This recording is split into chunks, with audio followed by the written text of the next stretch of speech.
hemos visto ya, la Agenda 2030 nos llama a pensar de manera integrada las tres dimensiones del desarrollo sostenible: la ambiental, la social y la económica. Sin embargo, no se queda ahí. Nos llama también a enfocarnos en aquellos aspectos que permiten que el desarrollo sostenible ocurra, como la existencia de una sociedad en paz, con instituciones que funcionen e incorporando la agenda para la acción de Addis Abeba para el financiamiento para el desarrollo. El disponer de los medios de implementación necesarios para cumplir con los desafíos planteados en la agenda. Estos medios de implementación incluyen aspectos de comercio internacional, transferencia tecnológica, capacidad estadística, coherencia normativa y, por supuesto, la financiación, que es el foco de esta unidad. Durante los módulos anteriores hemos navegado temas importantes como la Agenda de Desarrollo Global y su vínculo con la reducción de pobreza y medio ambiente. Hemos visto cómo el desarrollo sostenible es indivisible desde las perspectivas ambientales, sociales y económicas. Y se han presentado ejemplos de esto: programas de protección social con enfoque ambiental, así como programas ambientales con enfoque social.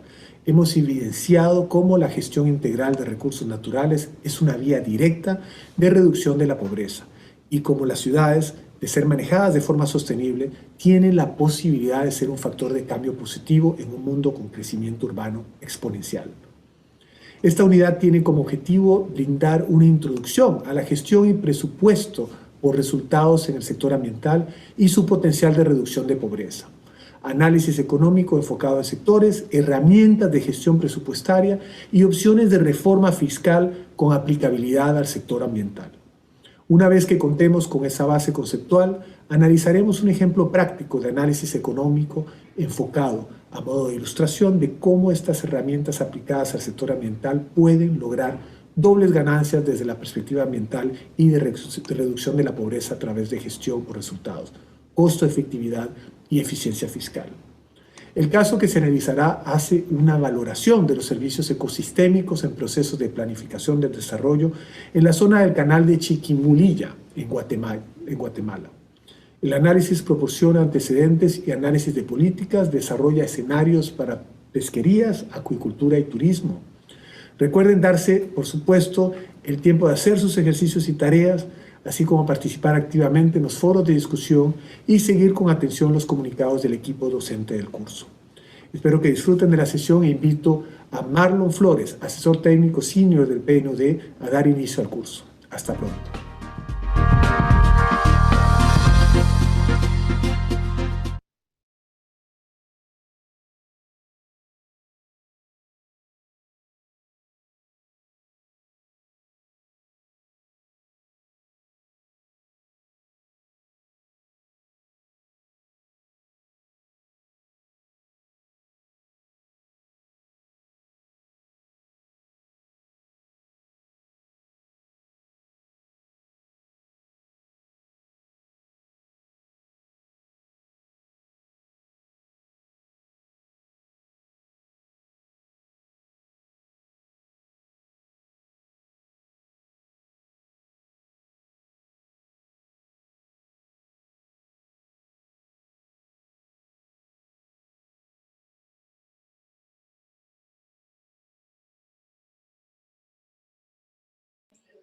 ¿Qué va a pasar? Todos estos corruptos sinvergüenzas que están viviendo por el país no van a estar ahora no van a ofrecer valores para que Hola. se elijan, ¿verdad? Pues es porque se tiene control de la fiscalía.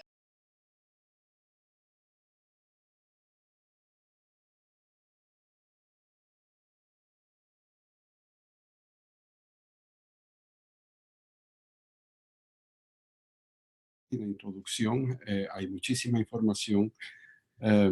Tres áreas que incluyen presupuesto por resultados, valorización económica, el análisis enfocado de escenarios, TSA por sus siglas en inglés, y la reforma fiscal ambiental. Entonces, vamos adelante. Estos tres elementos están interrelacionados con pobreza. El presupuesto por resultados, por cuanto aporta en el tema de costo-efectividad, la valorización económica que da la justificación para mejorar las inversiones, y la reforma fiscal ambiental que es subsecuente a la valorización económica y que genera recursos para que se pueden destinar al alivio de pobreza. Entonces, arranquemos con el tema de presupuesto por resultados y sus indicadores. Miremos a qué es el presupuesto nacional primeramente. Esa es la herramienta de gestión más importante de todas las agencias públicas. Canaliza las prioridades del gasto del gobierno y garantiza que los recursos financieros necesarios estén disponibles para cumplir con los objetivos de desarrollo económico y social del país, especialmente el tema de eliminación de pobreza, asumiendo que este gran tema está en la agenda del país. Hay dos grandes elementos del presupuesto que a veces simplemente en términos comunes no se consideran. A veces pensamos que el presupuesto simplemente es un monto de dinero el cual se puede gastar en diferentes actividades, pero en realidad como sabemos, tenemos dos grandes piezas. La una son los ingresos y la otra son los gastos. Estos dos son los elementos que constituyen el presupuesto nacional. En la parte de ingresos tenemos impuestos directos, indirectos, recursos que vienen adquiridos a través de deuda externa o deuda interna. Hay recursos de la cooperación internacional y además ingresos que vienen de empresas públicas o mixtas y tarifas y multas. Por ejemplo, las empresas petroleras nacionales que generan regalías que van directamente al presupuesto nacional. En la parte de gastos, tenemos obviamente los gastos corrientes, los gastos recurrentes, que son sueldos, salarios, beneficios de los empleados públicos.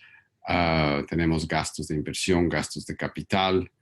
Luego tenemos los costos que vienen o gastos que vienen a través de los subsidios que se dan a diferentes sectores y la gran parte de la inversión pública que se va a través de los proyectos de inversión pública. Entonces, recuerden siempre que hay estos dos grandes elementos. Tenemos tres tipos de presupuestos que es importante conocer en esta sesión. El primero es el presupuesto incremental, el cual significa que anualmente puede haber un incremento dependiendo del presupuesto del Estado. Si el presupuesto crece o el presupuesto baja, puede ser que se dé un incremento. Generalmente el presupuesto baja, en muy pocos casos crece, y por esto se dan recortes a nivel sectorial. Esta es una forma muy riesgosa de hacer presupuesto, más lamentablemente es la forma más común de presupuestación en América Latina. Pese a que hay países muy avanzados en el tema de presupuestos por resultados, en ciertos sectores, incluso dentro de esos países, la práctica del presupuesto incremental continúa. El presupuesto basado en cero viene de los años 70, se utiliza para incrementar la responsabilidad. Significa que cada unidad presupuestaria podría preparar un nuevo presupuesto cada ciclo presupuestario, pero esto significa que cada institución tiene que preparar una justificación de lo que va a gastar, en lo que piensa gastar, y generalmente se solicitan presupuestos a nivel básico, a nivel medio y a nivel avanzado, lo que quiere decir que una institución debe preparar 3 tipos de presupuestos. Entonces, por el tema de excesivo papeleo y burocracia y el tiempo que se lleva en preparar esto, este modelo de presupuesto basado en cero es muy desusado, no se utiliza. Sin embargo, es una medida política. A veces los gobiernos hacen mucha campaña de que este año va a haber un presupuesto basado en cero, pero la realidad es que simplemente es un mecanismo de justificación de gastos que en la práctica realmente no se da. El presupuesto por resultado es en el que vamos a invertir un poco más de tiempo en los siguientes minutos, ¿no? El presupuesto por resultados o presupuesto basado en resultados es un sistema de programación, aprobación, ejecución y rendición de cuentas, ¿no? La previsión de gastos se clasifica de acuerdo a los programas establecidos en el plan estratégico de mediano plazo. Y el análisis del impacto de este tipo de proyectos se mide a través de resultados y evaluaciones. Este presupuesto por resultados, basado en resultados, afecta a toda la organización, del nivel alto al nivel más bajo. Es el resultado de la actividad sobre la cual se enfoca el presupuesto y no la actividad o los productos de corto plazo. También se conoce a este presupuesto como presupuesto basado en desempeño o presupuesto basado también en prioridades. Son nombres que se usan para este tipo de presupuesto. Requiere de un marco institucional que debe existir para que el presupuesto por resultados funcione como está planificado. el marco de gestión por resultados, que básicamente es un marco lógico que incluye, obviamente, en el orden jerárquico, resultados, los productos que llevan a esos resultados y las actividades que llevan a realizar esos productos. Requiere de la existencia de un marco fiscal a mediano plazo, es decir, planificación presupuestaria por lo menos a 3 años, a 5 años es lo ideal para poder trabajar con resultados, ya que muchos de los resultados no son temas que se pueden lograr dentro de un año fiscal. Es muy importante además que exista una ley de responsabilidad fiscal que viene a ser en realidad la columna vertebral del presupuesto basado en resultados, ya que si esta ley no existe, este marco legal no existe, el presupuesto basado en resultados se queda en el aire y no se puede realmente evaluar. Eso nos lleva a lo siguiente, que es la evaluación de la calidad del gasto, de la efectividad del gasto. El presupuesto por resultados se trata de hacer gastos costo efectivos, es decir, lograr en el sector ambiental, por ejemplo, lograr la mejor conservación de biodiversidad al menor costo posible. No al costo más bajo, sino lograr la mejor calidad de conservación al menor costo posible. Y se requiere además incentivos para la gestión, es decir, medios para recompensar a quienes logran resultados y la existencia de mecanismos de difusión de información. En esta gráfica ustedes ven tres pirámides. La primera es lo que se debe evitar, es decir, una serie, imagínense una gran pirámide de ruedas donde las ruedas no están conectadas y cada rueda puede girar en la dirección que quiere. Esto es lo que totalmente se debe evitar en el tema presupuestario, ya que los cambios que se dan a nivel ejecutivo en la parte más alta de la pirámide deben poder transmitirse hacia la parte más baja.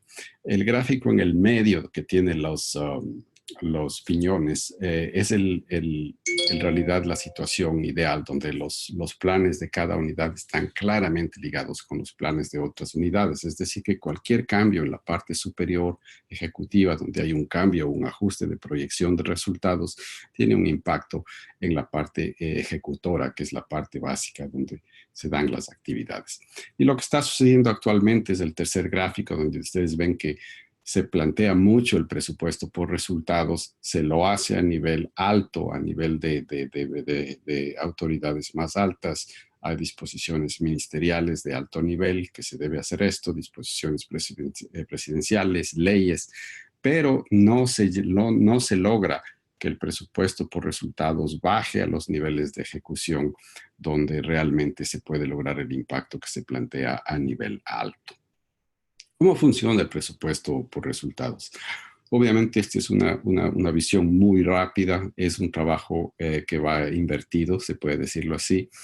Comienza por definir resultados, definir los productos que llevan a esos resultados y las actividades.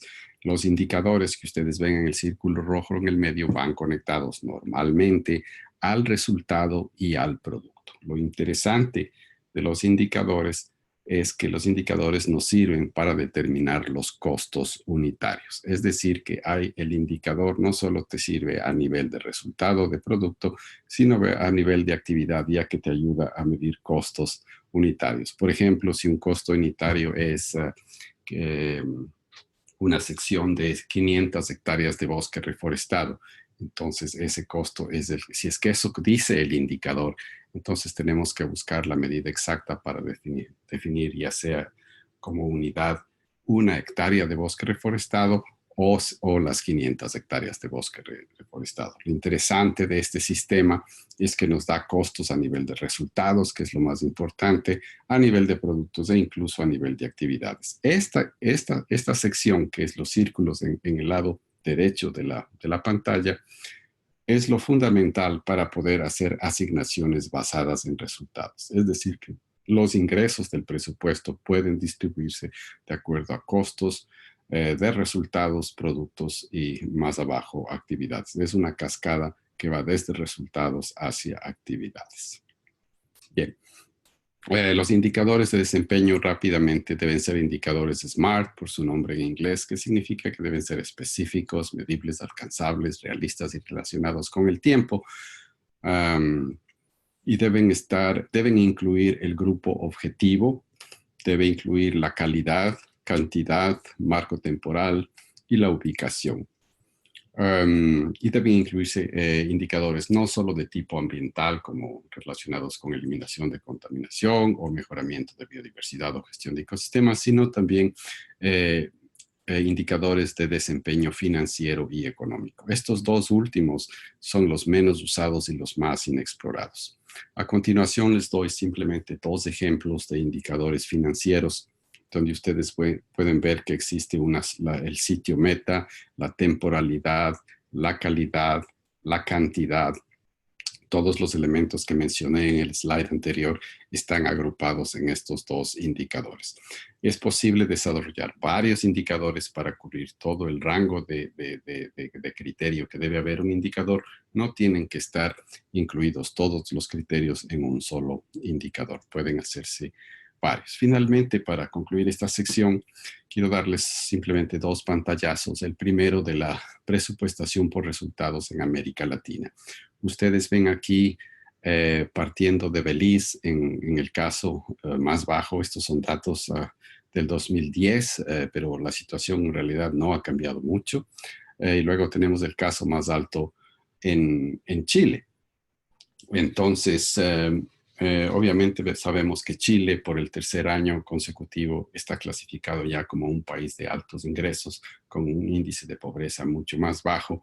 Entonces, esto nos da una idea de la relación que existe en la gestión por resultados que optimiza y hace costo-efectividad en el gasto público.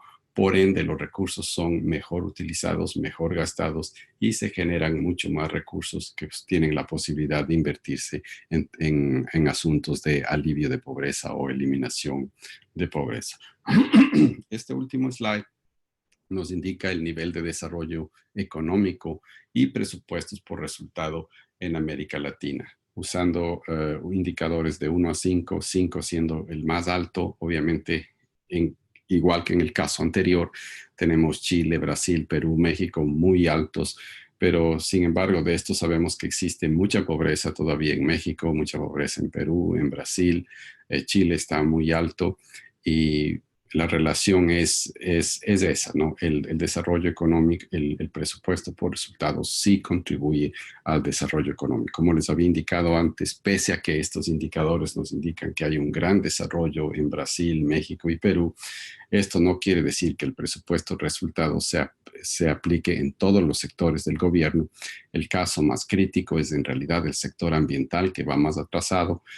No conozco yo personalmente y he trabajado en toda la región latinoamericana donde los parques nacionales o el sistema de parques nacionales o áreas protegidas, por ejemplo, tenga un sistema eficiente de presupuestación por resultados. Generalmente, las áreas protegidas no usan el presupuesto por resultados.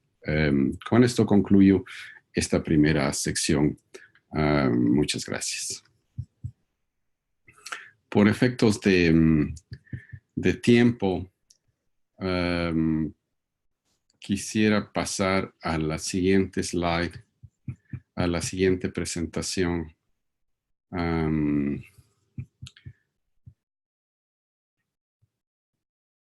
Pero necesito abrir la siguiente presentación.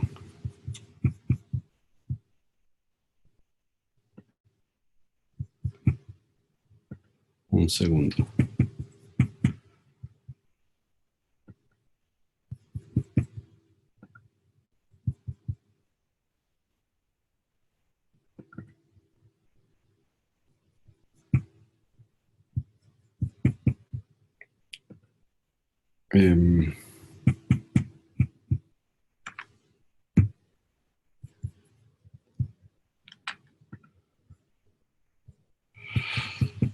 No sé si me pueden ayudar desde el centro a compartir pantalla.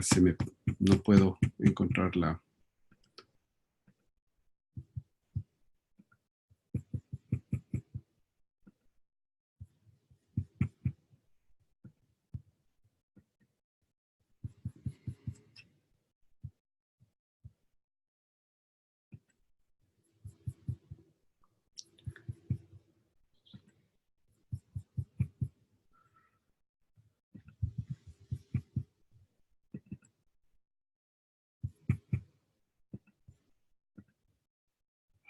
Listo, parece que ahí estamos. Si es que estoy compartiendo pantalla, por favor, voy a continuar. Si es que no estoy compartiendo pantalla, por favor, me avisan. La segunda parte de esta presentación se refiere al análisis enfocado de escenarios. Esta es la siguiente parte en este círculo que yo les indicaba, donde el presupuesto por resultados en sí no es suficiente para crear una reforma fiscal ambiental, una reforma que destine mayores recursos a pobreza. Entonces, veamos un poquito el tema de valorización económica. Partimos diciendo, aclarando dos grandes errores, ¿no? El primero es que al momento de hacer una valorización económica es creer que una medida de valor o de un recurso o un servicio ecosistémico es suficiente para generar cambios, decisiones de política. Esto no ha sucedido, nunca sucede. El segundo error es creer que tener un número que resulta de una valorización económica es mejor que tener ningún número. Esto tampoco es equivocado, tampoco lleva a ninguna reforma fiscal. Aquí les digo simplemente un dato de Kushner del 2012, donde nos indica que hay más de 200 estudios de valorización en el Caribe, pero no hay ninguna evidencia de que estos estudios, que han sido de alta calidad, utilizando diferentes metodologías, hayan llevado a ninguna reforma tangible que resulte en mejor gestión de ecosistemas o incremento de inversiones en el sector de conservación de biodiversidad. Entonces surge TSA. El TSA quiere contestar a una gran pregunta, que es si es que existe una justificación sólida para incluir el manejo de ecosistemas en la política de inversión para el desarrollo social. TSA trata de responder a esa pregunta con información más adecuada. Entonces, TSA es un método innovador que captura y presenta información para la toma de decisiones sobre el valor de los ecosistemas, pero no se enfoca en el ecosistema, no te dice cuál es el valor del ecosistema, sino te dice el valor del ecosistema a través de la productividad sectorial. Es decir, se enfoca en el sector productivo, puede ser agricultura, turismo, minería, hidroenergía, etcétera. Cualquier sector se puede aplicar al TSA. Presenta una información equilibrada de pros y contras de dos gestiones, de dos formas de gestionar ecosistemas.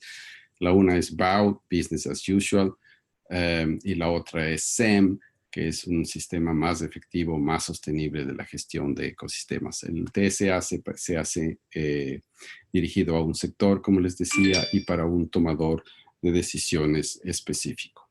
En el escenario BAU, el Business as Usual, la gestión de ecosistemas sigue una trayectoria histórica usual sin tomar en cuenta los valores de los servicios ecosistémicos, tiene alto impacto ambiental negativo y bajo nivel de sostenibilidad. Hay muchas ganancias a corto plazo, pero se desconocen en el largo plazo cuáles serán, cómo se proyectan las reducciones o pérdidas económicas o los beneficios que resultan de la degradación de los ecosistemas.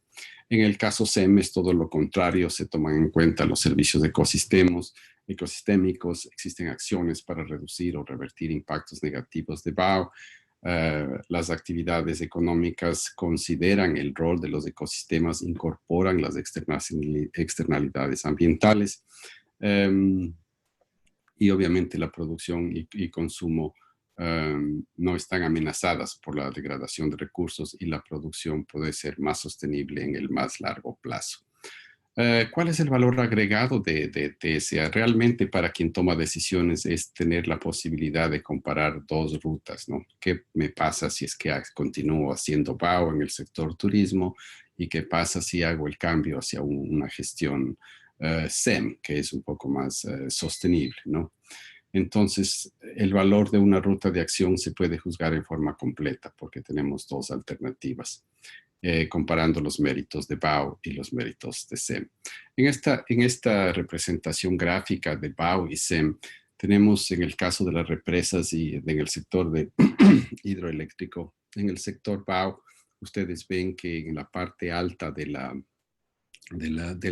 cuenca hay degradación por agricultura, deforestación, cambio climático. Eso genera sedimentación que va por el río, llega a la represa, llega a las turbinas y incrementa muchísimo el costo de mantenimiento de la planta hidroeléctrica y del reservorio. Esto resulta en un servicio de energía interrumpido, que se interrumpe, intermitente, resulta en reducciones en el servicio de agua, tanto para consumo doméstico, si ese es el caso, y también reducción en el servicio de agua para irrigación, y puede afectar también al sector turístico.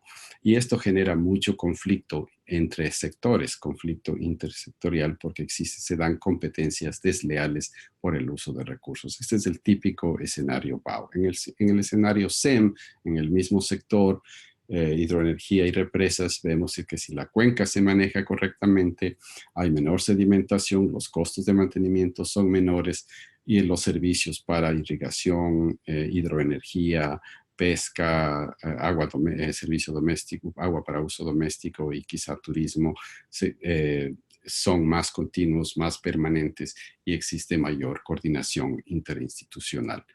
Entonces, lo que hace el TSA es medir cómo se gestiona el ecosistema y el impacto que tiene en la productividad sectorial. Bien. Existen 5 pasos de TSA. Esto lo vamos a explorar con más detalle en el estudio de caso. Al momento simplemente voy a trabajar con dos de estos, ¿no? Para definir la línea de base, el paso 1, lo más importante, es identificar las políticas, los decisores y los objetivos y alcance del TSA.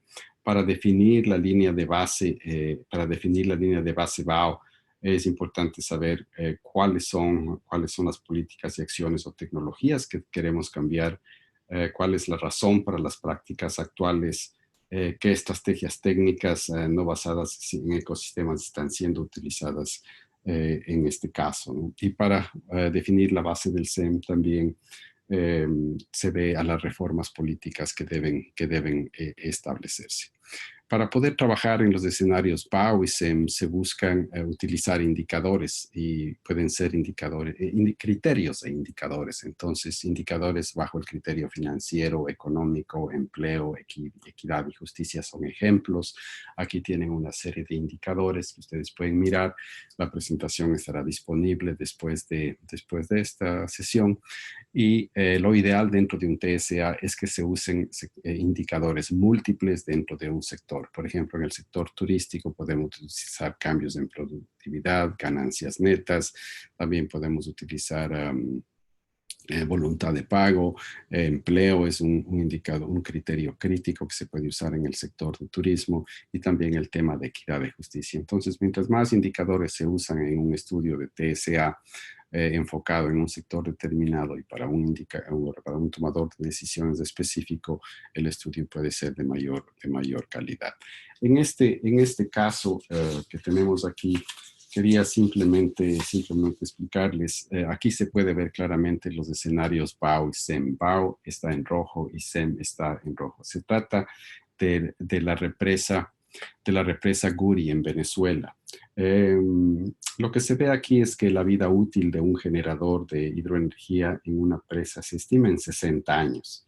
En el escenario BAO, en el caso de Guri, luego de apenas 25 años de funcionamiento y a causa de alta sedimentación, se requirió un periodo de reparación y reducción de producción en 5 años, que fue básicamente el tiempo de reconstrucción y reemplazo de las turbinas y drenaje de la represa hasta cierto punto, a un costo estimado entre 90 y 143 millones de dólares en esos 5 años, ¿no? En el escenario SEM, este costo pudo haberse evitado simplemente con una gestión más adecuada en el tema de reforestación y gestión de la cuenca sobre la represa del río Guri. Entonces, esta es una clara comparación de BAO y SEM y la recomendación, obviamente, en base a esta información es estimar el monto del costo de la reforestación o de la gestión de la cuenca, compararlo con las pérdidas que se causaron a los 25 años y en el futuro, obviamente, hacer las inversiones necesarias en el sector forestal para evitar este tipo de pérdidas económicas. Ok, con eso termino la parte de reforma fiscal de TSA y vamos a tener un estudio de caso más detallado. Me faltan solo 3 slides sobre la reforma fiscal ambiental, que es el tercer elemento que les había dicho. Tenemos ya el presupuesto por resultados, tenemos ya un mecanismo para presentar información económica sobre los impactos de buena o mala gestión de los recursos en la producción sectorial. ¿Qué viene ahora? ¿Cómo usamos esta información para lograr una reforma política? Entonces, la reforma fiscal ambiental, también van a ver las siglas EFR, es Environmental Fiscal Reform, es simplemente la versión en inglés de FRFA, ¿no? Se refiere a una variedad de impuestos o instrumentos de fijación de precios que pueden incrementar los ingresos al Tesoro Nacional y que sirven para atender objetivos ambientales, ¿no? Y esto se logra proporcionando incentivos económicos para corregir fallas del mercado en la gestión de recursos y control de la contaminación, en términos muy generales. Lo importante de la reforma fiscal ambiental son 3 grandes puntos. Es que puede movilizar recursos para los gobiernos, mejorar las prácticas de gestión ambiental y los recursos y reducir la pobreza. Entonces, esa es la clave en el tema. Tiene un contexto político, un contexto institucional. La reforma fiscal ambiental surge de crisis. Los humanos, las personas, no hacemos reforma fiscal ambiental porque simplemente creemos o sabemos que es buena. Siempre es resultante de una crisis económica, de un desastre natural. Solamente cuando se llegan a esos extremos hay una gran presión para hacer reforma fiscal ambiental. Obviamente los desafíos ambientales van más allá del Ministerio de Ambiente, por ende hay que trabajar a nivel sectorial con el Ministerio de Hacienda, Finanzas y otros sectores, ¿no? La agenda del desarrollo mundial e internacional obviamente se enfoca en la reducción de pobreza y la reforma fiscal ambiental es un elemento clave para esto. ¿Cuál es el proceso de la reforma fiscal ambiental? Parte de la relevancia de la problemática ambiental en la percepción pública. Es decir, cuán importante es para el público, para los habitantes de un país o de una región, un problema ambiental como la contaminación o la destrucción de ecosistemas de agua fresca. Entonces, si es que el problema es importante o va tomando importancia, comienza a incorporarse en la agenda política, que es el primer paso, donde ustedes ven en la parte inicial baja de la curva en línea roja. Una vez que esta definición de agenda incorpora este problema ambiental, se pasa al análisis de opciones políticas de reforma. Y es justamente aquí donde está la gran oportunidad para aplicar un estudio de TSA y lograr esta reforma para llegar al siguiente paso, que es donde se hace la toma de decisiones y luego pasamos a implementación, monitoreo y evaluación. Este es el ciclo de la reforma fiscal en forma muy general y está el cuadro azul punteado que ustedes ven ahí, es el espacio donde hay la gran oportunidad para trabajar con la reforma fiscal ambiental. Si a la reforma fiscal ambiental le aumentamos el tema de presupuesto por resultados, obviamente los chances de lograr el incremento de recursos para, por ejemplo, el tema de alivio de pobreza es mucho más alto porque el tomador de decisiones en el Ministerio de Finanzas saben que van a invertir en una institución que tiene un presupuesto con resultados claros y va a haber calidad de gasto y costo de efectividad. Este último slide es simplemente para darles una idea de cómo estaba en el 2012 la composición de la tributación ambiental en América Latina. Vemos el caso de Bolivia muy alto, esto es seguramente por la exportación y consumo interno de gas natural. En porcentaje del PIB es muy alto, pasa del 6%, pero si miramos al resto de países, incluyendo Chile, que es uno de los países más desarrollados en la región, sino el más desarrollado, vemos que el tema de recaudación o tributación ambiental que está relacionada con reforma fiscal ambiental es todavía muy bajo. Lo que vemos aquí es que el tema está todavía en pañales, como se dice en América Latina, y hay mucho trabajo que hacer. Todos los objetivos de desarrollo sostenible requieren reforma fiscal.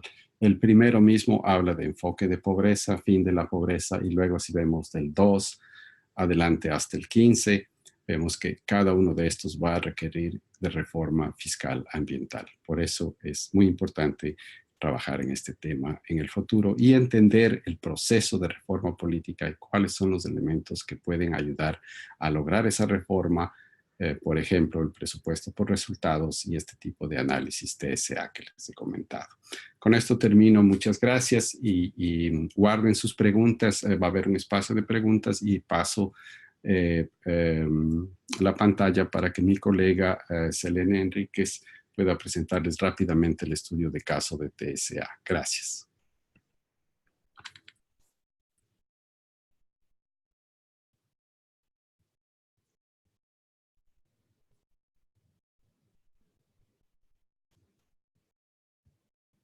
Buenos días. ¿Me escuchan? ¿Me escuchan? Sí, adelante, Selene. Muy buenos días. Gracias, Marlon, por la oportunidad de poder compartir algunos de los resultados, solo que no aparece en pantalla la presentación. Si Tienes que podrían subirla, Selene. Tú mismo tienes que subirla. Hay un botón verde justamente al pie de la pantalla donde dice Share. Ah, perfecto. Voy entonces. Sí, yo también me enredé un poco con eso. Perfecto. Ahorita la subo.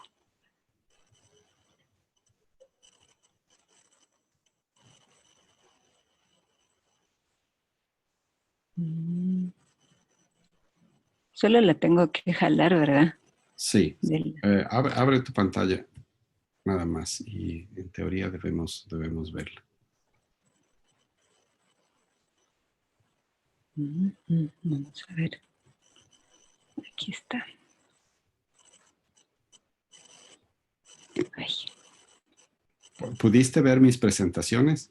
Sí, las ya, vi. perfecto, ok. Ahorita estoy subiendo ya esta cosa. Listo.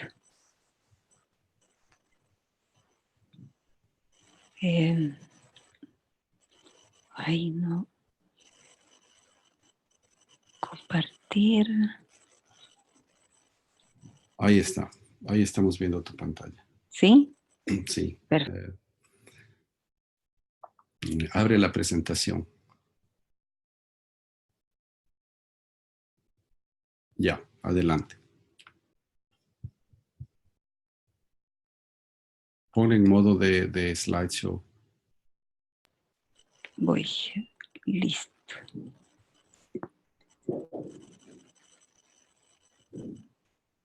Listo. Ya, adelante.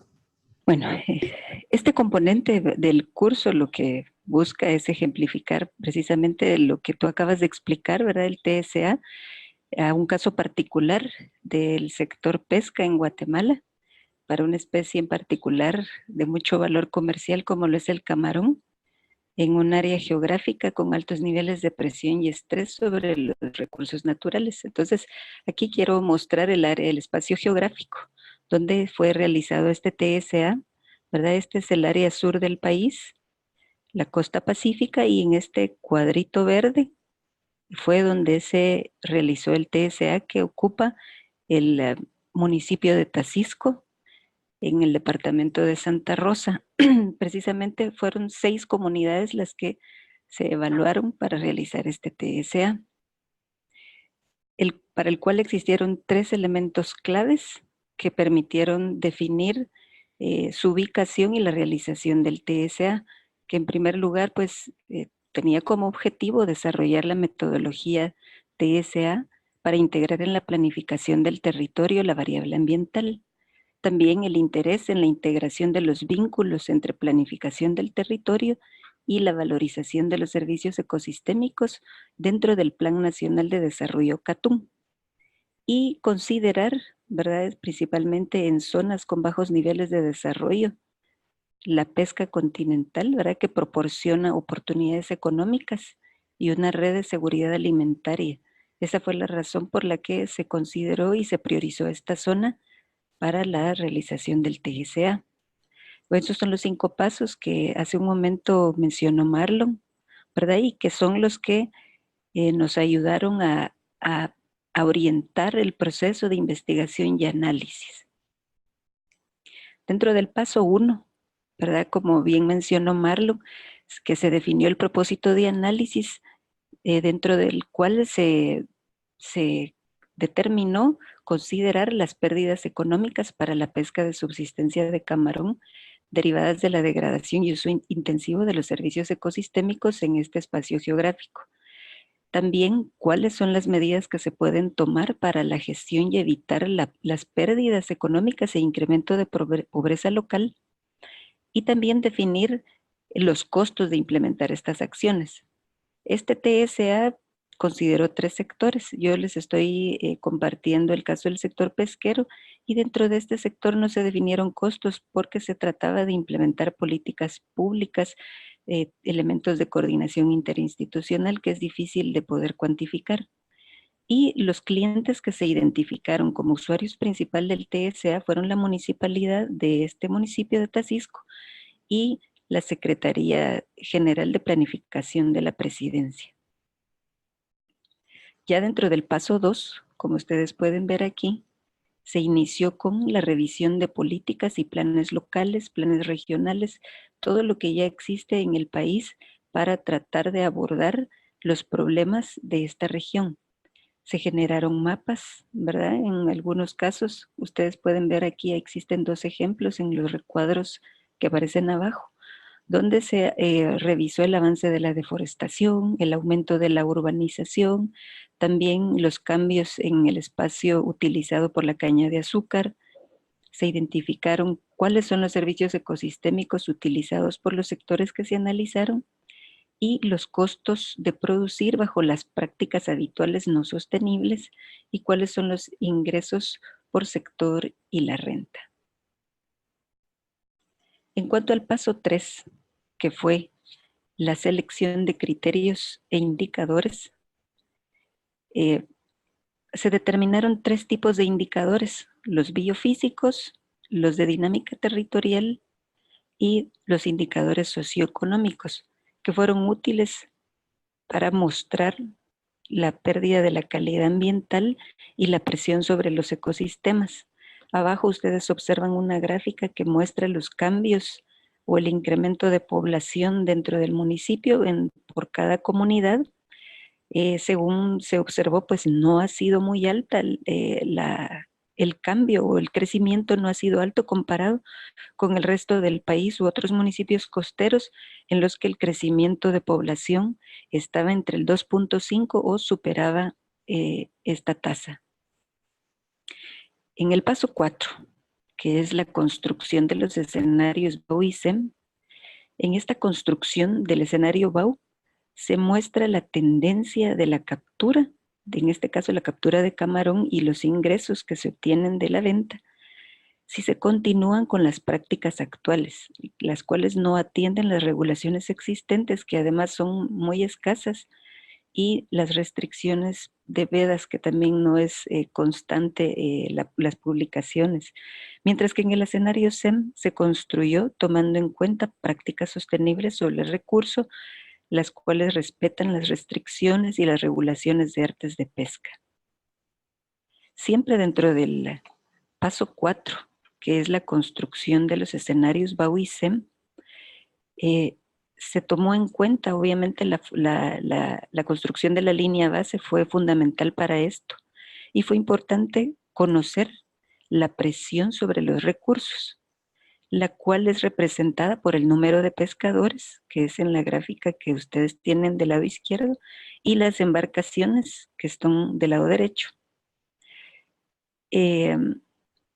Esto es dentro de las comunidades que conforman el área del municipio de Tacisco. El resultado muestra que en 4 de las 6 comunidades el número de pescadores creció en el periodo evaluado, que es de 1999 al 2015. Destaca que 2 de las comunidades, como es Monterrico y es el Banco, el número de pescadores descendió. Esto concuerda justo con que la actividad turística en estas comunidades es fuerte.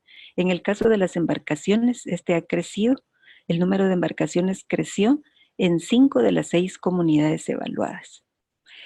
Esta información permitió construir los escenarios BAU y SEM, que básicamente es la captura de camarón por embarcación y los ingresos en BAU también por embarcación diarios. Al revisar los datos de captura e ingresos, es notable que ambos indicadores tienen una tendencia decreciente, justo como ustedes pueden ver aquí, lo cual es una señal de sobrepresión del recurso y también del incremento del esfuerzo pesquero, lo cual hace que la captura se vaya reduciendo incluso a un ritmo del 50% entre cada quinquenio que ustedes pueden ver aquí. En el caso de los ingresos, también se observa una caída importante en este indicador, explicada principalmente por la reducción en los precios del producto. Esto ha sido explicado, ¿verdad? O a consecuencia del aumento de la oferta nacional e internacional de camarón. México lo tenemos cerca. Y eso pues ha tenido como resultado una reducción del 66% en el precio de este producto. Con esta información fue posible construir o aplicar la curva de Schaeffer, que relaciona el esfuerzo pesquero y la captura de camarón, lo cual nos permitió generar mediante esta información una estimación, ¿verdad?, de lo que debería de ser el rendimiento máximo sostenible del sector. En el 2015, las toneladas capturadas aproximadamente fueron de 2.619, pero lo recomendable es reducir la presión a 2.186 toneladas anuales, que deberían de ser extraídas por un máximo de 529 embarcaciones, ¿verdad? Actualmente hay 696, lo que significa reducir la captura en 433 toneladas y sacar de la circulación diaria 167 embarcaciones. Esto para contribuir a la recuperación de este recurso. De manera que en base a esta información obtenida y esta aplicación, esta metodología, se generó el escenario SEM, ¿sí?, que es sobre la captura de camarón y los ingresos. Justo como ustedes pueden ver, esta se construyó sobre la consideración de 529 embarcaciones, las cuales deberían de capturar 2.186 toneladas repartidas en 37 libras de camarón por embarcación, que significa 7 libras más de las que en promedio capturaban en el 2015. Justo pueden ver ustedes aquí. Esto permitiría mejorar los ingresos, ¿verdad?, al mismo tiempo que estamos tratando de recuperar el recurso.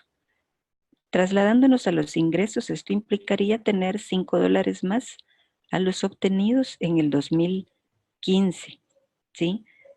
Ahora, para poder obtener este escenario, es importante atender, ¿verdad?, las recomendaciones de política destinadas a los tomadores de decisiones. Así que dentro de las más importantes es la realización de un sistema de registro de embarcaciones y pescadores para el canal, incentivar alternativas de empleo para pescadores en el sector turismo, fortalecer el aparato institucional mediante la participación activa de estas principales instituciones, que es la DIPESCA, DIPRONA y SECOM. Implementar estas tres instituciones, pues deberían implementar un programa de monitoreo,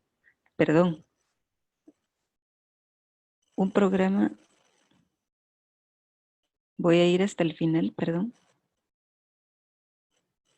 deberían de implementar un programa de monitoreo del stock del recurso pesquero al menos una vez al año para poder conocer si se están teniendo los resultados esperados o si estas son las políticas que deben de implementar o que son las necesarias para recuperar el recurso. Y por último, estas tres instituciones pues deberían hacer obligatorio el establecimiento de licencias de pesca por embarcación para mantener un control, ¿verdad?, de que solo hayan 529 embarcaciones operando al día y que capturen un máximo de 37 libras diarias. Estas son las medidas más importantes que se propusieron. Sin embargo, el estudio incluye otras muy específicas. Espero que la aplicación pueda ser de apoyo en el aprendizaje del TSA. Muchas gracias por su atención y estoy a la orden y con la disponibilidad para cualquier duda o consulta.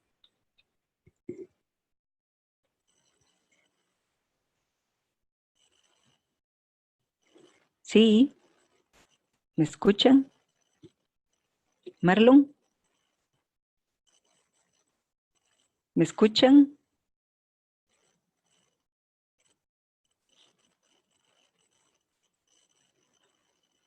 ¿Me escuchan?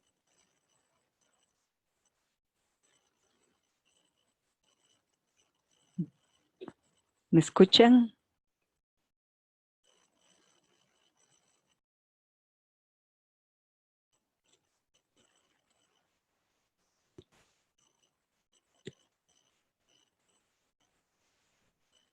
Sí, sí, te escucho bien, Sí, te escuchamos bien, Selene, perdón. gracias. Sí, estaba yo en mute y no sabía cómo moverlo.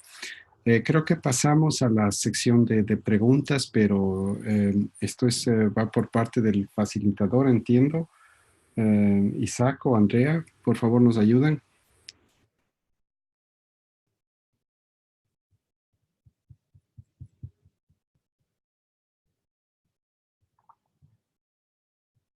Eh, Selene, puedes cerrar tu pantalla, puedes dejar de compartir.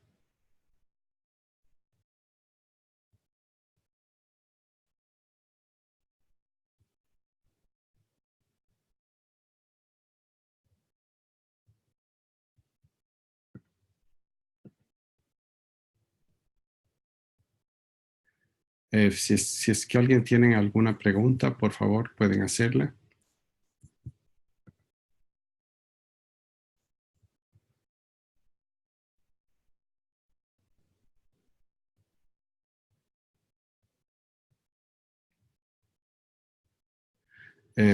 Sí, existe el documento disponible sobre TSA del trabajo que se hizo en el canal de Chiquimulilla y está disponible para que ustedes lo revisen dentro del material del curso. Estoy mirando al chat eh, y tratando de responder.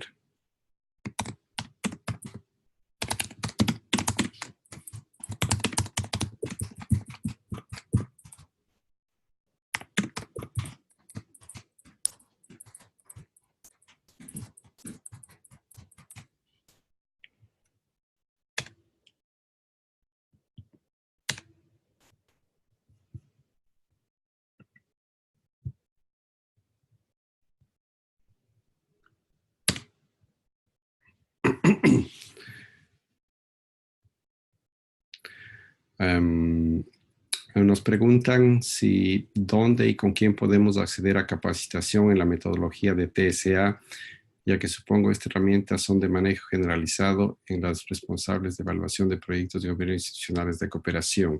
Sí, la respuesta a esta pregunta es este momento el PNUD, a través del programa de Green Commodities al que yo pertenezco, estamos realizando una iniciativa sobre TSA. Entonces, existen unos fondos limitados que han sido asignados para un número de países, son 4 o 5 países que reciben fondos exclusivos para hacer TSA, pero al mismo tiempo se está trabajando con el programa GEF y en los nuevos proyectos GEF del GEF 7 que arrancó justamente el mes pasado. Estamos mirando a todos aquellos proyectos que vienen a través del PNUD por pedido de los gobiernos, los elementos de valorización económica, especialmente en aquellos proyectos que se apuntan a realizar alguna reforma fiscal ambiental o a una reforma de gestión ambiental para asegurarnos de que la metodología de TSA está incluida en el componente que corresponda a valorización económica.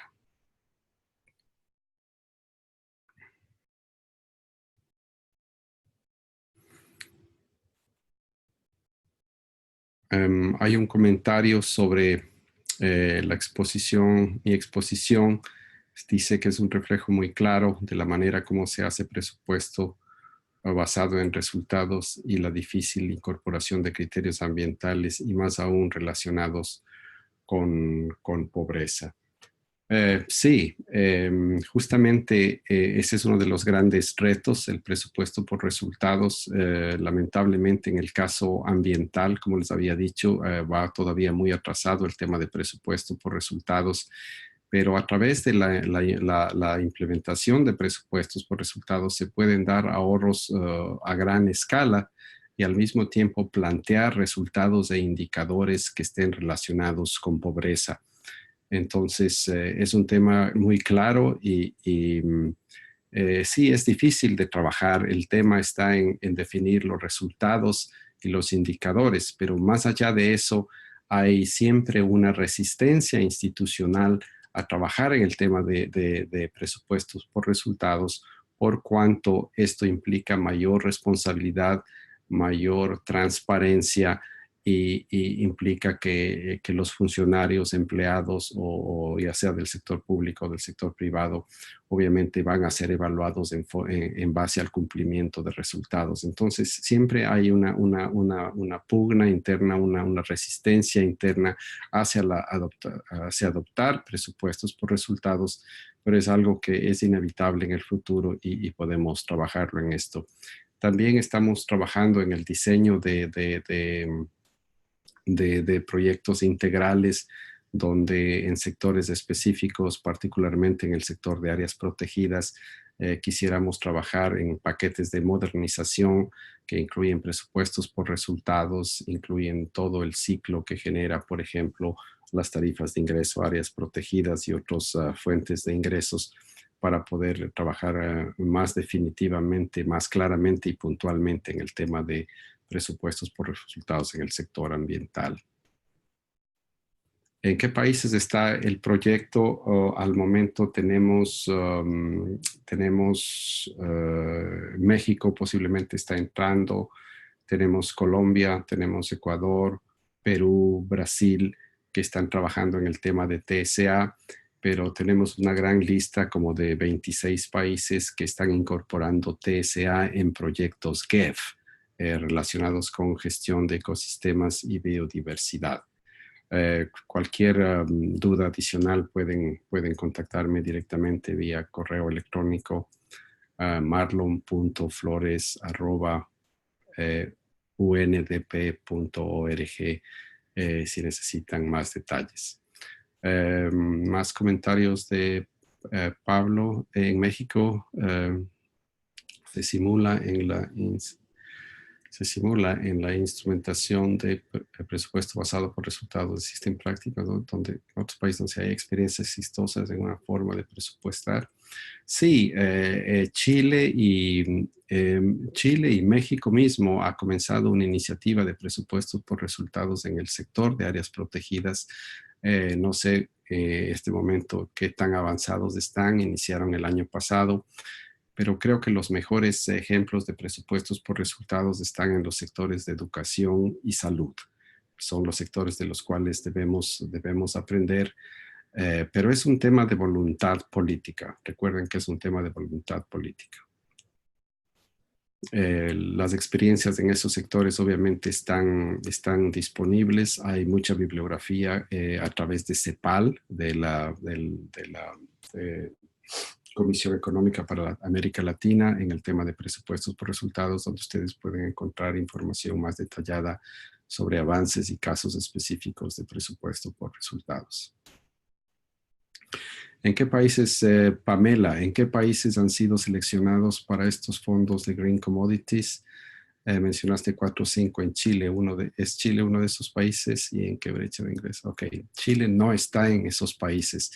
Uno de los grandes retos para Chile es el hecho de que están ya catalogados como país de altos ingresos económicos y esto dificulta el flujo de ayuda internacional. OECD está básicamente saliendo de Chile. Pero Chile ha avanzado mucho en el tema de presupuesto por resultados y específicamente en el tema de TSA.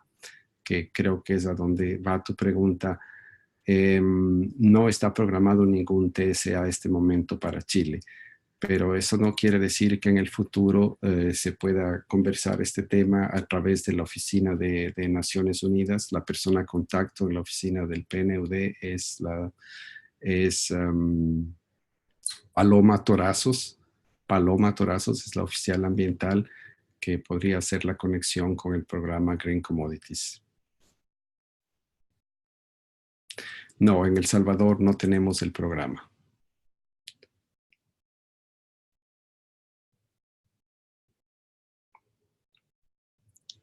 Pablo. Selene, ¿puedes tal vez contestar esta pregunta? Me parece que es en la zona estuaria, pero ¿me ayuda, Selene?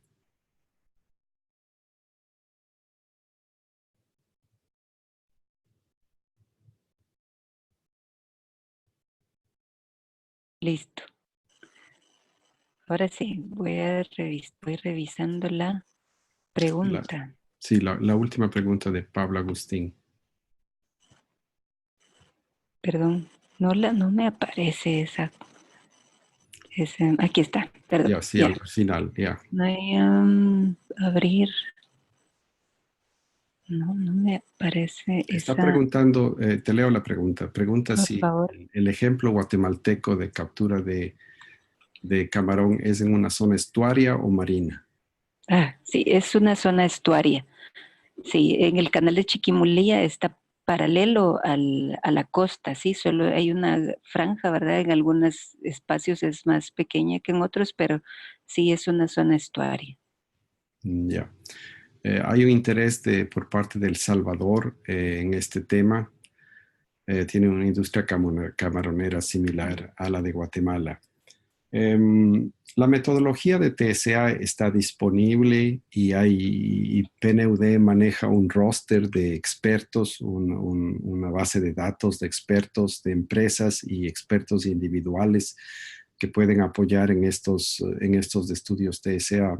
Justamente Selene es uno de nuestros expertos y podría trabajar en El Salvador. Habría que obviamente conversar y ver de dónde podrían ubicarse los fondos para cubrir los costos de un estudio de TSA. El costo de un estudio de TSA se estima entre 50 y 100 mil dólares. No son estudios baratos, son estudios costosos si queremos hacerlos a la escala que se requiere, pero lo más importante de esto es que haya una negociación previa al estudio de TSA donde se identifique la política, se identifiquen los sectores y haya un acuerdo con los tomadores de decisiones que van a utilizar la información del estudio para tomar acciones luego de que se realiza el estudio. Es decir, que los estudios no queden guardados en un archivo y simplemente se caduquen después de algún tiempo.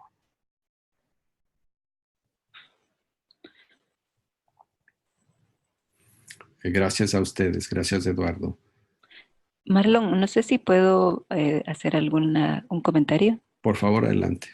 Sí, al que hablaba sobre el caso de El Salvador, no sé si se compartió el documento, ahí hay información del TSA para la camaronicultura en Guatemala, ¿verdad? Quizá le pueda servir también para consulta, no sé, ¿verdad? Ahí hay una parte donde se desarrolla ese tema. Ya, el documento del estudio de caso, que más o menos es de 40 páginas, ¿verdad, Selene? El que tenemos, sí, está disponible para los participantes en el programa, en este programa de webinars. Entonces, ustedes pueden leerlo ahí. Quisiera volver a la pregunta de Pamela Gallo Rentería, la que preguntaba acceso a eventos de capacitación en la metodología TSA.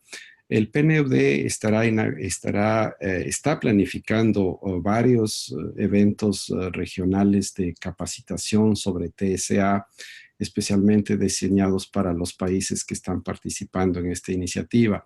No está por el momento programado participación de otros países que no tengan TSAs, pero obviamente habría la posibilidad de por lo menos discutir esa opción y revisar en qué países habría un alto interés para ver la forma de que estos países o ciertos técnicos puedan participar en estos eventos de capacitación.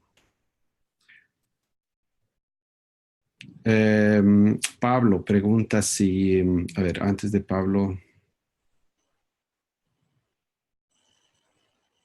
hay una pregunta de docente del curso. Dice si el objeto de estos cursos es lograr un conocimiento necesario para poder proponerlos en países de América Latina. No, yo no soy el director del programa, simplemente igual que Selene, somos técnicos invitados a dar unas charlas, pero me imagino que en el caso de TSA y reforma fiscal ambiental y presupuesto por resultados, obviamente una charla de 10 minutos no es suficiente de ningún modo. Para poder realmente negociar uno de estos paquetes o una de estas intervenciones a nivel nacional, se requiere de una discusión amplia en el país con las autoridades y se requiere de un entendimiento con cierta profundidad del tema para poder negociarlo adecuadamente, poder explicarlo bien. Entonces, en los países donde está el programa de Green Commodities, donde estamos trabajando en TSA con la iniciativa PAGE, se van a dar estos casos, estas reuniones de trabajo, pero igual yo creo que a través de estos eventos de capacitación sí se podría avanzar un poco más y preparar un poco más a las personas y a los técnicos de los países para que puedan mantener estas discusiones. Hay una pregunta de Pablo, una pregunta adicional, dice, ¿la metodología TSA tiene alguna limitación en términos de magnitud, territorio? No. La única limitación es el costo. Mientras más amplio es el estudio, si es que es un estudio a nivel nacional en un sector, hablemos del sector minero, por ejemplo, todo depende de la cantidad de concesiones mineras o de áreas que estén pensadas para concesiones o exploración minera o explotación minera. Entonces, todo depende de cuál es la política que queremos cambiar. Todo depende de qué es lo que el estudio TSA quiere responder. El estudio TSA puede hacerse en una pequeña finca cafetera, como lo hemos hecho en Costa Rica, o puede hacerse a nivel nacional, como hemos hecho en Rumania, en Mongolia, para atender todo un sistema nacional de áreas protegidas, o puede hacerse en sectores específicos, como el caso de la piña que hicimos en Costa Rica. No hay limitación territorial, pero recuerden que el ámbito y el tamaño del estudio TSA tiene una relación directa con el costo del TSA.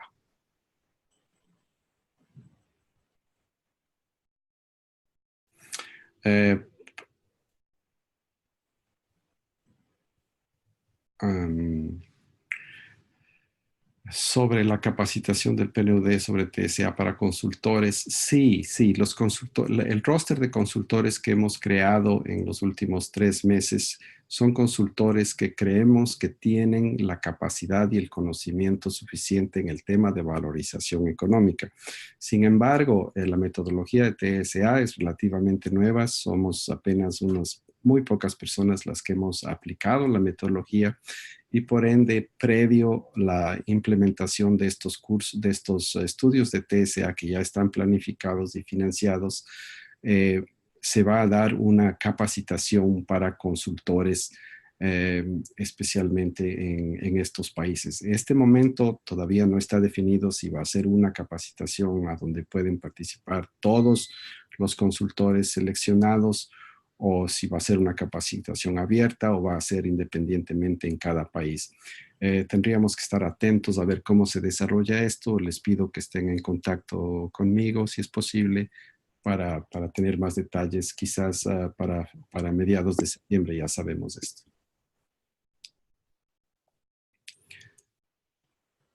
Espero que no se me haya pasado ninguna pregunta. Estoy revisando.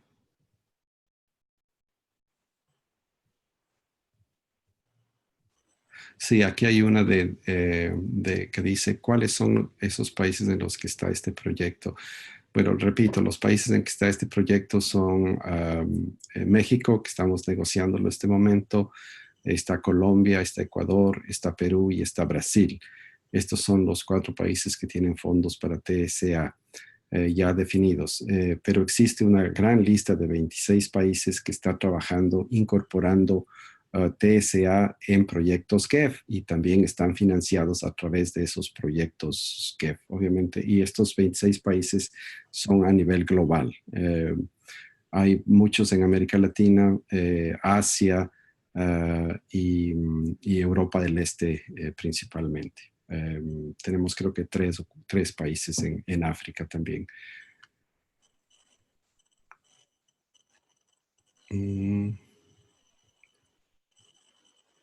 Ok, ¿tenemos alguna otra pregunta antes de cerrar la sesión? Para Selene, para mí, por favor, antes de cerrar la sesión.